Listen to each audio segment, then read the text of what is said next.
ان سے جب کانٹیکٹ کیا گیا تو انہوں نے سر بخم تسلیم کیا اور ہماری دعوت پر لبیک کہتے ہوئے ہماری محفل میں شریک تھے. جناب عشرت قدری صاحب ہمارے مہمان تھے.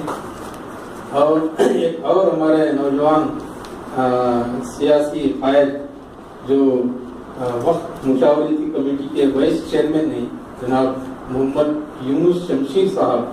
آپ بہت ہی نیک اور قبول شخصیت تھے, تو انہوں نے بھی ہماری دعوت پر لبیک کہتے ہوئے آج ہماری محفل میں شریک ہیں. میں تہہ دل سے ان کا بھی استقبال کرتے ہوئے اور سبھی شعراء کرام جو ملواگڑھ سے بھی تشریف لائے ہیں, دوسری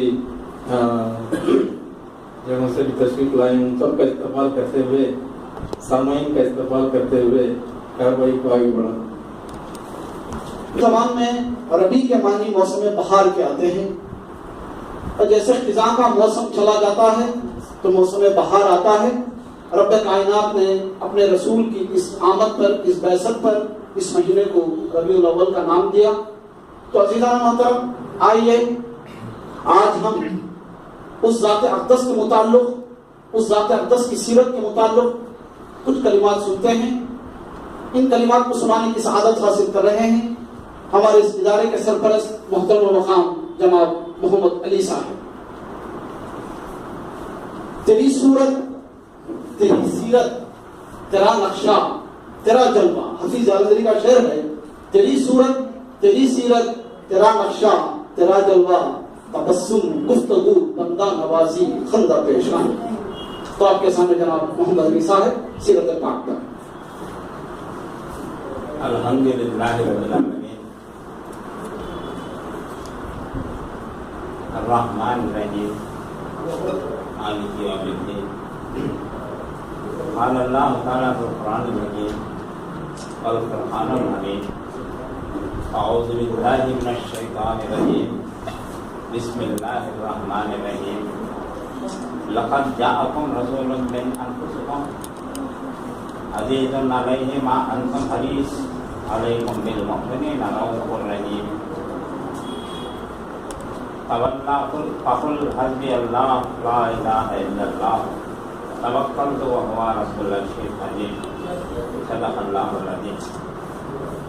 صدر محترم ادارہ اور سیکرٹری محترم اور خصوصی ہمارے مہمان خصوصی جناب شیخ فائد الدین صاحب, محترم جناب شفیق احمد صاحب اور ہمارے بورڈ کے نائب صدر جناب نثار صاحب اور شورائے کرام, محترم خواتین, السلام علیکم ورحمۃ اللہ وبرکاتہ.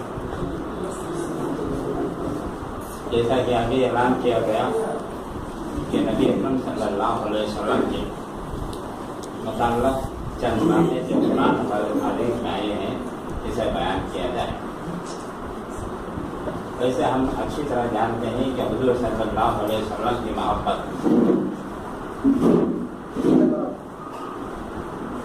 حضور صلی اللہ علیہ وسلم کی محبت میں ہر ایک چیز لگا ہوا ہے. کوئی ناطق کے ذریعے سے آپ کا رشتہ مضبوط کرتا ہے, کوئی حدیثوں کو بیان کرتے ہوئے آپ صلی اللہ علیہ وسلم سے تعلق پیدا کرتا ہے, کوئی قرآن مجید پڑھ کر آپ سے اپنا تعلق مضبوط کرتا ہے. احادیث کے ذریعے سے, مختلف ذریعے سے آپ صلی اللہ علیہ وسلم سے کوئی نہ کوئی نسبت آئی ہی. اور ساری دنیا میں آپ صلی اللہ علیہ وسلم کی شان میں اگر گستاخی کی جائے تو یہاں کسی اور کی گستاخی کرتے ہیں تو ایک محدود دائرہ ہوتا ہے, لیکن آپ صلی اللہ علیہ وسلم کے شان میں گستاخی کرے تو سارا عالم جو کلمہ وہ ہے لا الہ الا اللہ محمد رسول اللہ کا اقرار کرنا ہر جگہ کھڑا ہوتا ہے. یہ ہے وہ آپ صلی اللہ علیہ وسلم کے تعلق سے اتحاد. اور نبی اکرم صلی اللہ علیہ وسلم آپ کے نبی بنا کر بھیجے گئے, اور آپ کا مشن محض یہ ہے کہ لوگوں کو اپنا رشتہ رب سے تعلق پیدا کرے. آپ داعی اللہ, داعی اللہ, داعی رسول اور داعی جماعت نہیں, بلکہ اللہ سے اپنے رشتے کو مضبوط کرنے کے لیے آپ صلی اللہ علیہ وسلم کو مضبوط کیا گیا, مقبول کیا گیا. اور وہی کام آپ صلی اللہ علیہ وسلم سے پہلے 1,24,000 یا 1,80,000 جتنے انبیاء علیہ السلام، لیکن قرآن مجید میں صرف 26 انبیاء کا ذکر آیا. یہ 26 انبیاء کے تعلق سے قرآن مجید اس بات کی گواہی دے رہا ہے کہ انہوں نے انسانوں کو ہر قسم کی برائی سے بچنے کے لیے اپنے رب سے تعلق، اپنے رب کا ہے. یہ انبیاء علیہ السلام کی زندگی کا 3 احکامات پر زیادہ زور دیا گیا ہے، اور نبی اکرم صلی اللہ علیہ وسلم مکہ معظمہ کے 13 سال میں یہ 3 احکامات پر بھی زیادہ زور دیا. نمبر 1 توحید، اللہ ایک، اللہ کے سوا کوئی عبادت کے لائق نہیں ہے، اور مالک حقیقی وہی ہے. اور دوسرا رسالت، ہر نبی آنے والا یہ نشانی بدلا ہی آیا ہے، اپنے طور سے نہیں آیا. اگر کوئی اپنے طور پر ڈکلیئر کیا تو اس کا خاتمہ. یہاں بھی آپ صلی اللہ علیہ وسلم کی بات کی اکبر کے دور میں بعض لوگوں نے نبوت کا دعویٰ کیا تو اسے ختم کر دیا گیا، یہ الگ مسئلہ. اب قیامت تک کے لیے کوئی نبی آنے والا نہیں، اور ساری دنیا کو بھی باور کرانا ہے کہ اب کوئی رسول آنے والا نہیں. یہی آپ کے رسول، اللہ نے آپ کا نبوت ختم کر دیا، نبوت کا خاتمہ ہوا. لیکن اس کے باوجود بھی ہمارا خاص ایک فرقہ ایسا ہے جسے قادیان کہا جاتا ہے، غلام محمد قادیان. آپ صلی اللہ علیہ وسلم کے بعد اس نے دعویٰ کیا کہ میں بھی اللہ کی طرف سے بھیجا ہوا نبی ہوں، لیکن روشن نبی وہی ہیں، ان کے ذریعے سے میں نبی ہوا ہوں. اسے پورے دنیا کے علماء کرام جمع ہو کر کفر کا فتویٰ دیا اور اسے کافر قرار دیا. آج بھی وہ بات کہنے بتاتے نہیں کہ ہم بھی مسلمان ہیں، ہم کو نکالا گیا ہے. تو کوئی نبی آنے والا نہیں کہ دوسرا رسالت. اور تیسری چیز مرنے کے بعد دوبارہ اٹھایا جانا، یہ بڑی اہم ہے. یعنی زندگی بعد موت، وہاں ذرا ذرا کا حساب دینا. میں یعمل مثقال ذرۃ خیرا یرا ومن یعمل مثقال ذرۃ شرا یرا. سورہ زلزال میں آخر میں اللہ تعالیٰ فرمایا انسان جو کچھ بھی کرتا ہے اسے دکھا دیا جائے گا، ہاں وہ ذرا برابر نیکی ہو یا ذرا برابر گناہ. تو محترم حضرات، یہ آپ صلی اللہ علیہ وسلم کی تعلیمات میں سے یہ بات یہ ہے. اب یہاں قرآن مجید میں اللہ تعالیٰ نے ایک بات فرمائی جسے مختصر تشریح کر کے میں اپنی بات کو ختم کرتا ہوں، یا دہانی کے طور پر، تاکہ آپ صلی اللہ علیہ وسلم کی انسیت، واقعی محبت آپ سے پیدا ہونا ہے. تو قرآن خود فرماتا ہے حب اللہ حب رسول، اطیع اللہ اطیع رسول. تو اسے لازم رکھنا. یہ ریل کی پٹریاں 2 ہوتی ہیں، ایک پٹری اگر گر گئی، ایک پٹری اگر خراب ہو گئی تو کیا ہوتا ہے، وہ ریل کا گر جانے کا معاملہ ہوتا ہے. تو اسی انداز سے دونوں چیزیں توحید اور رسالت ساتھ ساتھ جانا، حب اللہ حب رسول، اور اطیع اللہ و اطیع رسول، یہ دونوں جانا. یہ بڑی لمبی داستان ہے، لیکن اسے بیان کرنا میرا مقصد نہیں ہے. یہاں قرآن میں اللہ تعالیٰ نے فرمایا لقد جاءکم رسول من انفسکم عزیز علیکم علیہ ما انتم حریص.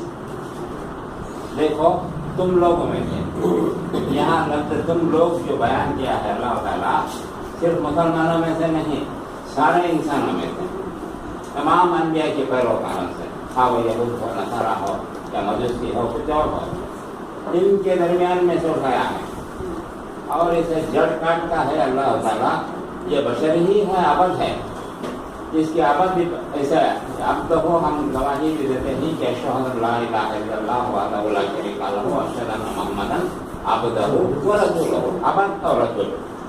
آپ صلی اللہ علیہ وسلم نے بھی یہ بات بتائی کہ میرے میں اور تمہارے میں فرق کیا، میں بھی بشر ہوں. ابھی کسی نے کہا کہ بیویاں ہیں، ان کی سب کے بھی انبیاء کی بیویاں تھے، اور آپ صلی اللہ علیہ وسلم کی بیویاں تھے، بچیاں تھے، سب تھے، اور کھانا پینا سب بھی ہوتا تھا. تو بہرحال یہ بشر کی حیثیت سے آپ صلی اللہ علیہ وسلم عبد ہیں. لیکن ہمارے میں اور ان میں زمین آسمان کا فرق یہ ہے کہ آپ رسول کی قدر. یہ دونوں چیزیں لازم و ملزوم ہیں. تو یہاں بتایا تم میں سے یعنی سارے انسانوں میں سے تمہارے وہاں سے رسول اٹھایا. باہر سے اسپین سے امریکہ سے یا جاپان سے لا کر نہیں جوڑ دیا تمہارے پاس. تمہارے میں سے تمہارے ملک تمہارے ایک گاؤں میں سے اٹھایا.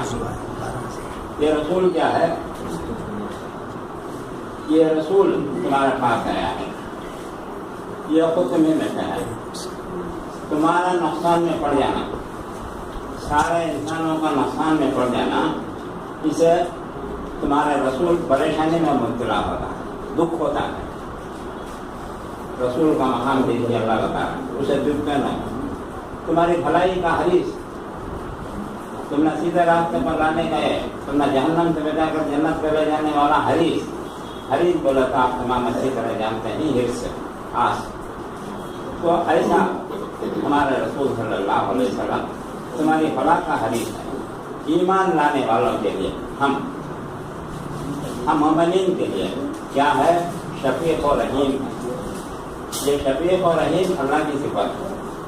اللہ حضور صلی اللہ علیہ وسلم کو دیتے ہیں شفیق، مہربان، رحمت کرنے والا، اور یہ رحم کرنے والا. اس کی تفسیر بڑی لمبی ہوتی ہے، تقریباً 2 گھنٹے ہونا اسے سمجھانے ہوتے ہیں. مختصر سمجھ لیجیے، تعلیم اور اس کے بعد فرمایا اگر یہ لوگ اے رسول تمہاری باتوں کو نہیں سنتے، چھوڑ دیجیے. آپ کے لیے تو اللہ کافی، اللہ ہی آپ پریشان مت ہوتے. بارہا مقامات پر اللہ تعالیٰ نے آپ کو تسلی دی. یہ مٹنے اور جاری رکھتے ہوئے جیسے کہ ہم سورۃ العصر میں پڑھتے ہیں والعصر ان الانسان لفی خسر الا الذین آمنوا وعملوا الصالحات وتواصوا بالحق وتواصوا بالصبر. ہم پڑھتے ہیں تو اس میں زمانے کے ختم ہر انسان گھاٹے میں ہے، نقصان میں ہے. لیکن وہ آدمی گھاٹے میں نہیں ہے جس نے ایمان لایا اور نیک عمل کیا. ایمان لانے کے بعد عمل صالح میں سب سے عمل صالح نماز. تو بہرحال اس میں اس کے بعد فرمایا وتواصوا بالحق وتواصوا بالصبر. تم لوگوں کو بھلائی کی تلقین دیتے رہو. اس میں کیا مصائب و مشکلات آتے ہیں، صبر کرتے ہیں. تو وہی بات ایک چھوٹے سے سورے کے اندر مختصر بات، لیکن اسے الاپریٹ کرتے ہوئے اللہ تعالیٰ نے قرآن مجید میں بات کا بتایا. اے رسول آپ حق کی بات لوگوں کو بتاتے ہیں، سنتے نہیں، پریشان ہونے کو اللہ دیتا. سورہ غاشیہ کے اندر اللہ تعالیٰ فرماتا ہے فذکر انما انت مذکر. اے رسول حق کی نصیحت کیجیے لوگوں کو. فذکر انما انت مذکر. آپ کو لوگوں کو آسان طریقے سے نصیحت کرتے رہیے. لست علیہم بمسیطر. آپ لوگوں پر حوالہ دار بنا کر نہیں بھیجے گے. آپ کا کام پیغام پہنچانا. اتنا کر کے اللہ چھوڑ دیا نہیں. اور آگے بڑھ کر فرماتا ہے لست علیہم بمسیطر الا من تولی وکفر. آپ بولیے نا، اس سے انکار کرنے والے ان کے لیے ہم نے عذاب اکبر تیار کر کے رکھا. کہاں سے بات کہاں جائے گی؟ اللہ کے رسول کا پیغام ہم دلگی اور مذاق، لیکن اس کے لیے اللہ نے عذاب، عظیم عذاب تیار کر کے رکھا. یہ ہماری کوتاہیوں کا نتیجہ ہے کہ ہم وہی زمرے میں آتے ہیں، اللہ کے عذاب میں مبتلا ہیں. ہم رسول کا دعویٰ تو کرتے ہیں لیکن اطیع اللہ ہی اتباع رسول کرنے کے لیے گریز کیا جاتا ہے. تو وہ چیز آپ بیان کیجیے. آپ حوالہ دار بنا کر نہیں بھیجے گئے. اور اگر آپ کی بات نہیں سنتے تو ہم نے ان کے لیے عذاب عظیم تیار کر کے رکھا ہے. سورہ غاشیہ کی آخری آیت 3 آیتیں پڑھ لیجیے. اس میں اللہ فرمایا ان سب کو پلٹ کر میرے طرف بھی آنا ہے، تب میں حساب لیتا ہوں. ان کے بعد کام ہی جانے کا نہیں. دنیا کے کوئی انسان آپ کو ڈکلیئر نہیں کرے کہ میں مر کر اللہ پاس جاتا نہیں. وہ خیال ہونا کافی. لیکن مومن تو جانتا ہے کہ پلٹ کر اسے اللہ کے پاس ہی جانا ہے. تو اللہ فرماتا ہے ان سب کو پلٹ کر میرے طرف بھی آنا ہے، میں ان کا حساب لینے کے لیے کافی ہوں. وہاں بات نہیں سننے کی وجہ سے اللہ تعالیٰ نے 3 باتیں بتایا. ایک عذاب عظیم ہے، دوسرا پلٹ کر میرے پاس آنا ہے، میں حساب و کتاب میں سب کے لیتا ہوں. تو محترم حضرات، یہ ہمارے رسول کو